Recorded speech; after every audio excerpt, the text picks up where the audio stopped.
ایک شخص فوت ہو گیا تو لوگ اس کی تدفین کے لیے جب قبر نکال رہے تھے تو بظاہر تو کوئی نشان نہیں تھا، ایک خالی جگہ قبر کھود رہے تھے، لیکن کھودتے کھودتے ایک قبر دریافت ہوئی اور اس کی ایک اینٹ گر گئی۔ تو لوگوں نے دیکھا کہ جو بے نشان قبر تھی اس کی جب اینٹ گری تو اندر سے خوشبو آ رہی ہے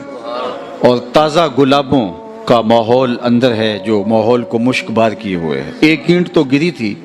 تو انہوں نے دوسری اینٹ خود کھینچ دی تو دیکھا کہ صاحب قبر کا کفن بھی میلا نہیں ہوا۔ شوق اور جستجو کی چنگاریاں مزید روشن ہوئیں تو انہوں نے چاہا کہ ہم معلوم کریں کہ یہ شخص کون ہے اور اس کا عمل کیا تھا کہ مرنے کے بعد بھی اس کا کفن بھی میلا نہیں ہوا، جبکہ قبر کا اوپر سے نشان تک مٹ چکا ہے، نہ جانے کتنی پرانی قبر ہے۔ لوگ ڈھونڈنے کے لیے نکلے تو خیر اس کی بوڑھی بیوہ مل ہی گئی، اس کو انتقال کیے ایک عرصہ گزر گیا تھا لیکن اس کی بیوہ بھی موجود تھی۔ اس کو کہا کہ یوں ہم نے تیرے شوہر کی قبر سے خوشبو پھوٹتی دیکھی ہے، اس کا کفن بھی میلا نہیں ہوا، ہم پوچھنا چاہتے ہیں کہ تمہارے شوہر نے کون سا نیک عمل کیا، اس کے معمولات زندگی کیا تھے، تاکہ ہم بھی اس کا تتبع کر کے اپنی زندگی میں اور اپنی قبر میں چراغاں کر سکیں۔ تو اس نے اپنے ذہن پہ زور دیا اور کہا کہ میرا شوہر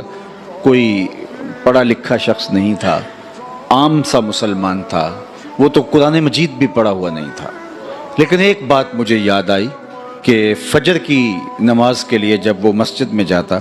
اور نماز کے بعد نمازی قرآن کھول کے بیٹھ جاتے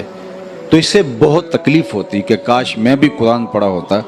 تو میں بھی قرآن کھول کے بیٹھتا، قرآن پڑھتا، تو یہ بوجھل قدموں سے واپس گھر آ جاتا اور طاق پہ رکھے ہوئے قرآن مجید کو اٹھاتا، اس کو کھولتا اور چومتا اور ایک ایک سطر پہ انگلی رکھ کے کہتا مالک مجھے نہیں پتا یہ کیا لکھا ہے، جو لکھا ہے سچ لکھا ہے۔ پھر دوسری سطر پہ انگلی رکھتا کہتا مالک یہ بھی حق لکھا ہے۔ پھر تیسری سطر پہ انگلی رکھتا مالک مجھے نہیں پتا کیا لکھا ہے، جو لکھا ہے سچ لکھا ہے۔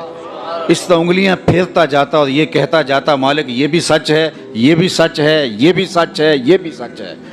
کہا اس کے بعد اس کی آنکھوں میں آنسو ہوتے اور وہ بند کرتا اور طاق پہ رکھ دیتا۔ یہی اس کا معمول تھا۔ آج اس کی قبر میں چراغاں ہیں، اس کی قبر میں خوشبوئیں پھیلی ہیں۔ قرآن سے اس محبت کی وجہ سے مجھے بتاؤ جو دن کے اجالوں میں اور رات کی تنہائیوں میں قرآن پڑھتا ہے، اللہ اس کی قبر میں کتنی روشنیاں فرمائے گا۔ اللہ اکبر۔ یہ کتاب ہماری زندگی میں اگر آ جائے اور ہم اس کتاب کے مطابق اپنی زندگی کو ڈھال لیں تو کوئی وجہ نہیں ہے کہ ہم دنیا کی غالب قوم نہ بن سکے۔